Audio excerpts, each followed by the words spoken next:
To the 70 million people of Japan, Hirohito, their emperor, is a god, through direct descent from the great sun goddess Amaterasu. They believe that he personally owns Japan, its land, its resources, and even themselves. And they believe that it is the right and destiny of Japan's emperors to rule the whole world. To bring about the fulfillment of this destiny and to destroy all nations and peoples which stand in the way of its fulfillment is the sacred duty of Japan's Army and Navy. The Army of Japan is a well-trained, sternly disciplined force of fanatics steeled to reckless courage by a primitive moral code which assures to every man who dies in battle an immortal life among the Shinto gods. Behind the fighting forces stand all the wealth and power and resources of a people whose national dream is to see Tokyo established as the capital of the world.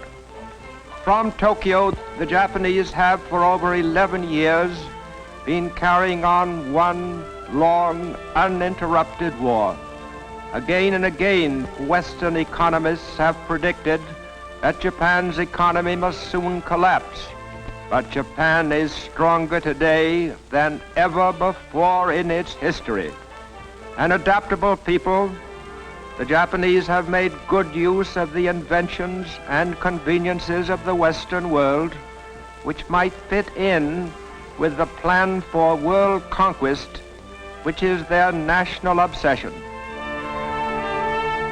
Non-essential industries in Japan have been all but wiped out, for the empire has recognized but one need, the need for the materials of war. Efforts to hold down prices have failed, and inflation has decreased the purchasing power of the yen. Japan's gold supply is carefully hoarded, no longer forms a basis for her money, but Tokyo's bankers see their turn coming later, when Japan begins exploiting the lands it has conquered. Most eagerly sought securities on the Tokyo Stock Exchange are the shares of government-controlled corporations set up to develop the gold and iron and timber of the Philippines, the abundant rubber and tin of Malaya, the oil and quinine of the Dutch East Indies, all the raw materials needed to make Japan self-sufficient in a war which many of its leaders believe may last a century. Never an inventive or creative people, the Japanese have always depended on the scientific and industrial knowledge of the Western world. And now that they are at war with Britain and the United States, they find their chief source from which to borrow fast-changing production techniques in Nazi Germany.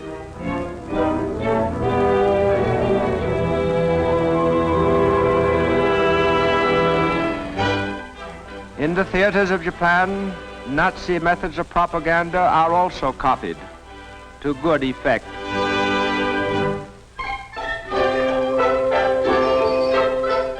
The Nazi concept of total war is highly satisfying to the Japanese mind, for throughout its modern history, Japan has been a totalitarian state preparing for total war.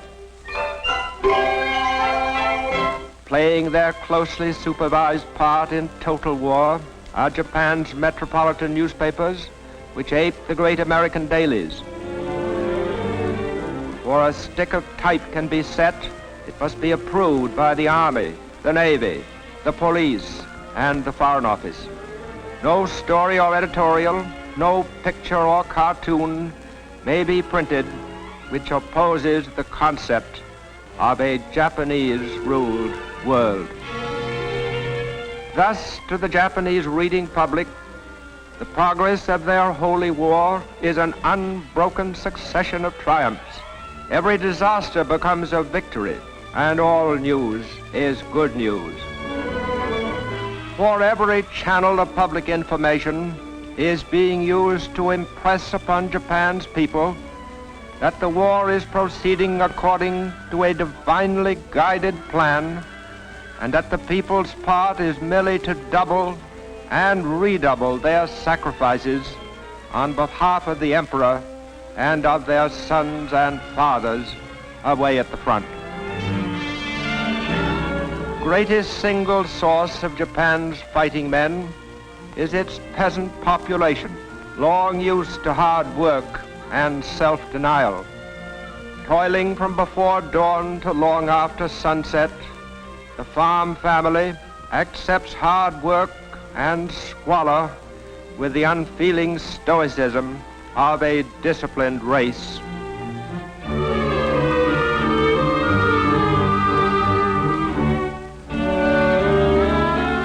Homes are crudely built with a framework of wooden beams and walls of mud and chopped straw.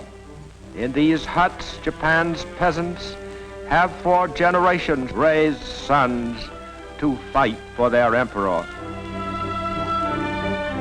There are few luxury crops in Japan today. Practically everything has been replaced by crops which give the greatest nourishment. All grain and rice belong to the state. The whole crop is bought by the government at a price just high enough to keep the peasant alive and working.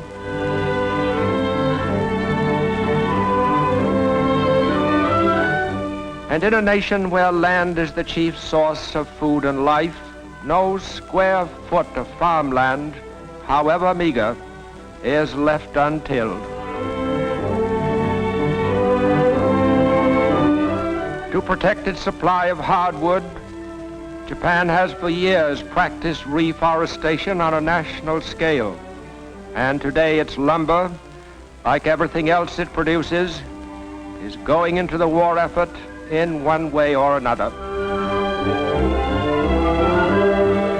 To make sure that on the farm not an hour is spent in idleness, no material is wasted. Every rural community produces useful handicrafts.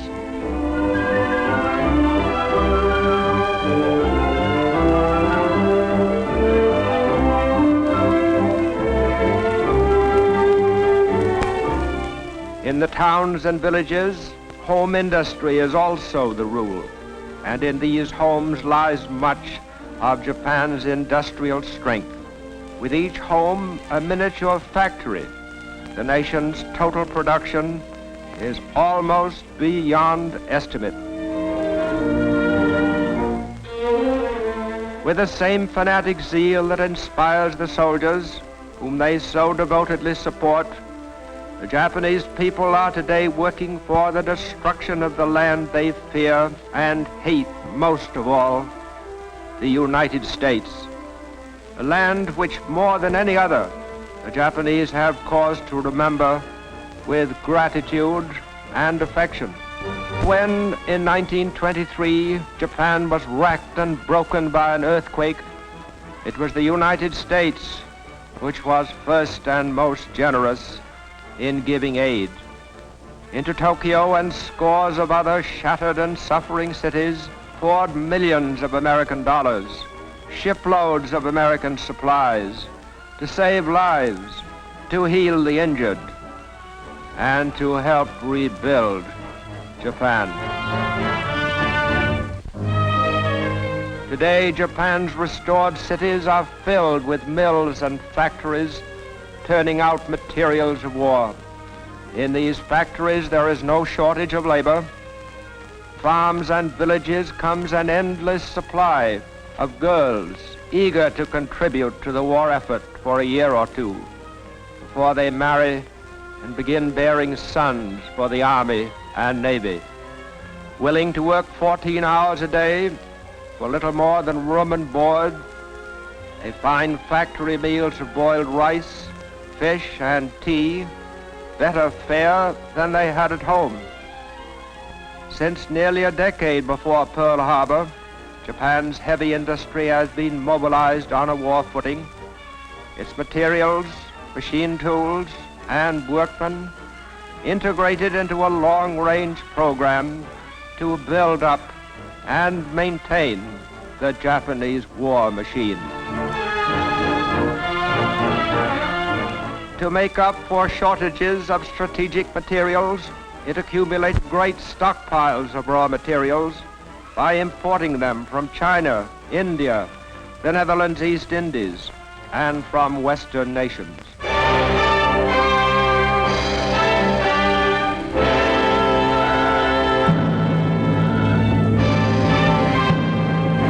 Japan's state religion is Shintoism, which teaches that Japan is a heavenly land, protected by their gods, who have even taken the form of a divine wind, which scattered and confounded enemy fleets. Shinto gods exist in rocks, trees, and rivers, and even the souls of men who have died for their emperor are worshipped as minor gods.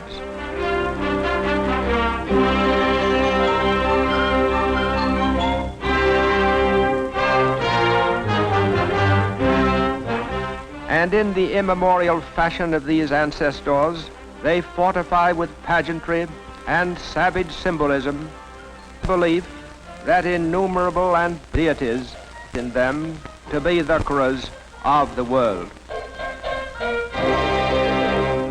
Early in life, Japanese school children learn to feel the proper reverence for national heroes, for by implanting such devotion, the empire is assured of a youth imbued with fanatical courage and militarist ideals.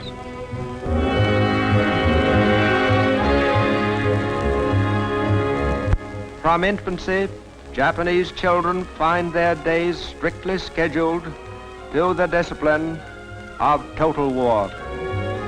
In physical culture groups, they harden their bodies and learn the obedience to orders which will make them good warriors in later life.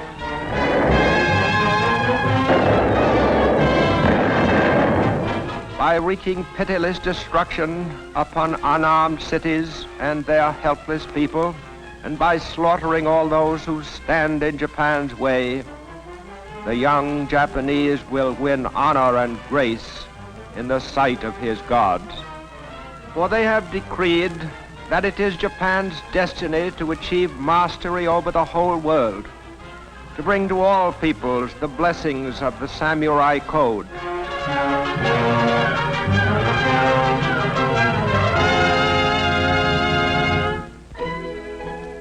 In learning to read and write the complex Japanese language of more than 4,000 characters, there is stern discipline for the mind.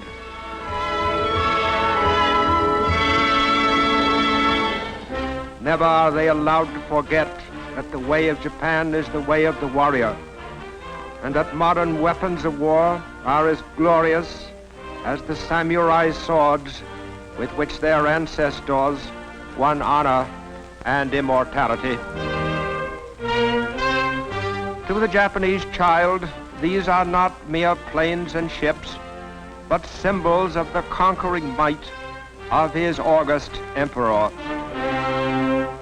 As he grows older, the future Japanese soldier devotes a large part of his time to the study of warfare. He learns to submerge his individuality in mass drills and maneuvers which teach him the fundamentals of the life he will soon lead.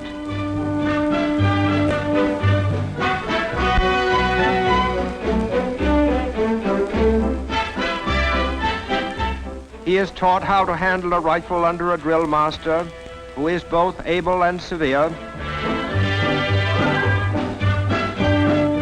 He is trained so that handling a gun becomes second nature to him in preparation for the time when he will be a full-fledged soldier ready to die for his emperor.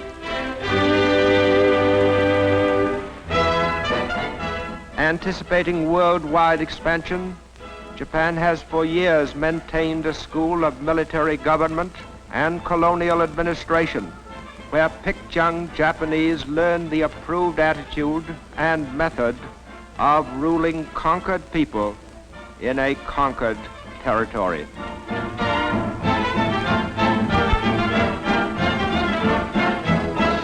The Emperor's future Gauleiters lead a Spartan existence, become used to the simple rations which be their lot until the day of final victory.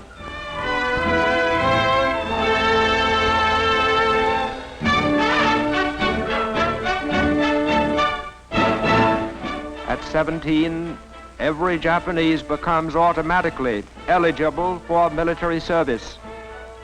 And on his induction into the army, his years of military training and ingrained discipline begin to serve the nation.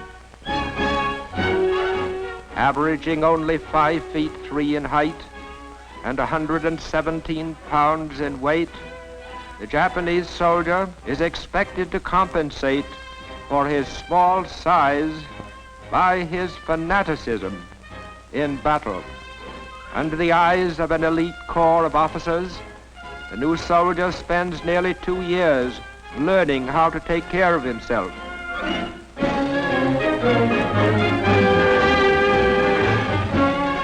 And it is a matter of pride with each Japanese soldier that he conform to the accepted pattern.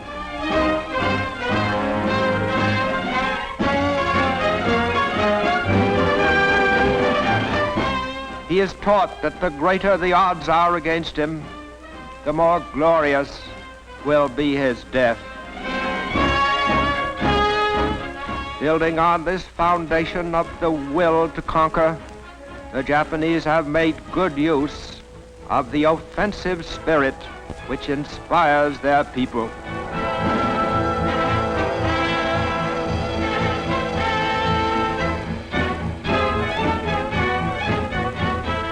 Today, they believe themselves well on the way to realizing their imperial dream, the dream of uniting all mankind into one worldwide household with Japan at its head. This, then, is the enemy, primitive, murderous, and fanatical. This war machine, this empire can be beaten. But let us make no mistake, for total victory, we must make total sacrifice. Against the madness of Japan, nothing less than all our efforts will suffice to bring peace and security in our time.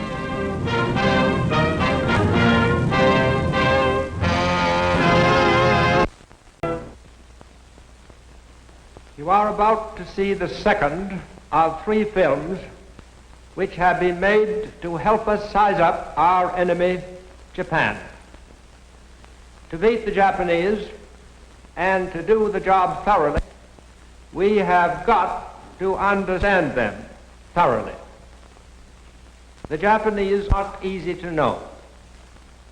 I've lived among them for 10 years, and I can testify that they are as different from ourselves as any people on this planet. The real difference is in their minds. You cannot measure Japanese sense of logic by any Western yardstick. Their weapons are modern, their thinking 2,000 years out of date.